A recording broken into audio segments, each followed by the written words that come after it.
Operation सिंदूर में भारत से मुंह की खाने वाले पाकिस्तान ने अब अमेरिका की धरती से भारत को गीदड़ भभकी दी है। भारी टैरिफ के चलते अमेरिकी राष्ट्रपति डोनाल्ड ट्रंप से तनाव के बीच अमेरिका पहुंचे पाकिस्तान के सेना प्रमुख फील्ड मार्शल असीम मुनीर ने भारत पर परमाणु हमले की धमकी दी है। उन्होंने कहा कि अगर भारत से युद्ध में पाकिस्तान को अस्तित्व के संकट का सामना करना पड़ा तो वे पूरे क्षेत्र को परमाणु युद्ध में धकेल देंगे। उन्होंने कहा कि हम एक परमाणु राष्ट्र हैं, अगर हमें लगे कि हम हार रहे हैं तो हम आधे दुनिया को साथ लेकर डूब जाएंगे। यह अपनी तरह का पहला मामला है जब किसी देश के सेना प्रमुख ने अमेरिकी धरती से किसी तीसरे देश के खिलाफ परमाणु धमकी दी हो। इतना ही नहीं, सिंधु नदी का जल रोकने के मामले में भी मुनीर ने भारत पर निशाना साधा। उन्होंने कहा कि भारत ने सिंधु जल संधि को समाप्त कर दिया है, जिससे 2.5 करोड़ लोग भूखे मर सकते हैं।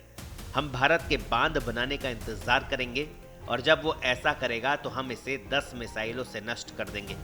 सिंधु नदी किसी भारतीय परिवार की जागीर नहीं है, हमारे पास मिसाइलों की कोई कमी नहीं है। मुनीर यही नहीं रुके, उन्होंने कहा कि पाकिस्तान पूर्वी भारत से हमला शुरू करेगा, जहां भारत की कीमती संपत्तियां हैं, और फिर पश्चिम की ओर बढ़ेगा। पाक आर्मी चीफ ने भारत की तुलना हाईवे पर दौड़ती मर्सिडीज और पाकिस्तान की कंकड़ पत्थरों से भरे डंप ट्रक से की। उन्होंने कहा कि भारत हाईवे पर फरारी की तरह चमकती हुई मर्सिडीज है, लेकिन हम बजरी से भरा एक डंप ट्रक है। अगर ट्रक कार से टकराता है तो किसका नुकसान होगा। मुनीर ने दावा किया कि भारत खुद को एक विश्व गुरु के रूप में पेश करना चाहता है, लेकिन वास्तव में वो इससे बहुत दूर है।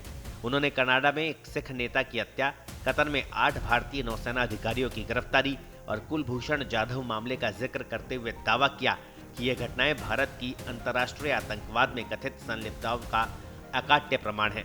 मुनीर ने कहा कि युद्ध राजनीति को छोड़ने वाला विषय नहीं है और राजनीति भी केवल राजनेताओं पर छोड़ना ठीक नहीं।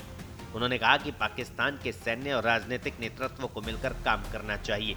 उन्होंने अमेरिकी राष्ट्रपति डोनाल्ड ट्रंप की तारीफ करते हुए कहा कि ट्रंप को नोबेल पुरस्कार के लिए नामांकित किया गया है। भारत के साथ 4 दिन के संघर्ष के बाद दूसरी बार वॉशिंगटन का दौरा कर रहे पाकिस्तान के सेना प्रमुख मुनीर ने अमेरिका के शीर्ष राजनीतिक और सैन्य नेताओं से मुलाकात की। टाम्पा में मुनीर ने निवर्तमान अमेरिकी central command commander general Michael E Kurilla के सेवानिवृत्ति समारोह और एडमिरल ब्रैड कूपर द्वारा कमान संभालने के अवसर पर आयोजित कमान परिवर्तन समारोह में भी भाग लिया। इससे पहले जून में मुनीर अमेरिका की 5 दिवसीय यात्रा पर गए थे। इस यात्रा के दौरान वे अमेरिकी राष्ट्रपति डोनाल्ड ट्रंप के साथ दोपहर के भोजन में शामिल हुए। आमतौर पर इस तरह का सम्मान किसी राष्ट्राध्यक्ष या शासन प्रमुख को दिया जाता है। उस मुलाकात के अंत में ट्रंप ने तेल सौदे सहित विभिन्न क्षेत्रों में अमेरिका पाकिस्तान सहयोग बढ़ाने की घोषणा की थी। ब्यूरो रिपोर्ट, पत्रिका। देश दुनिया की ताजा खबरें और वीडियोस के लिए अभी डाउनलोड करें पत्रिका ऐप।